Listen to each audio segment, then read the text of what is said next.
done that, the inside of these pots, most of them, you might notice, are smooth on the inside. Okay, that's because they blended the inside together. You can just roll it around the edges. Yeah, just like that. Yeah, good job. And then check it.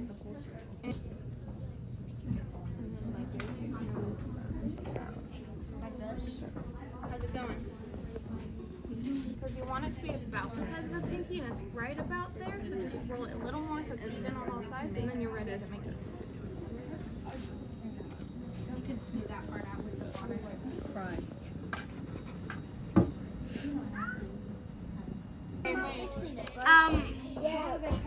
That's a bit too. That's a bit.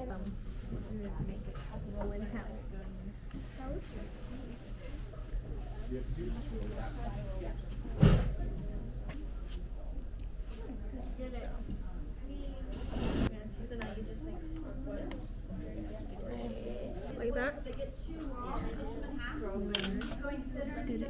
Got it.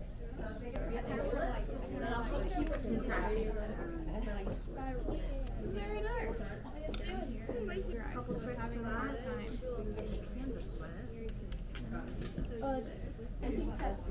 So that this side sticks to that coil. So that they're like locked in together and they won't fall over. All the little cracks and spots. I don't know if I'm So turn paper towel. You're getting all those Which is cool. You did a bunch of videos, but I didn't have much time, so look at mine. It's not, it's just a dot. A different color on the inside, that's totally fine. But if you happen to layer it, you want to make sure the first color is going to be dry before you start mixing colors. Well, then you gotta let it dry because if you pick it up, you're just gonna get it on your hands. So what I'd recommend doing is maybe just like taking the brush and just like knocking all the excess paint off. I just saw a cannibal. Oh, you were doing it correctly. Okay. You can try a smaller. Here, let's try a smaller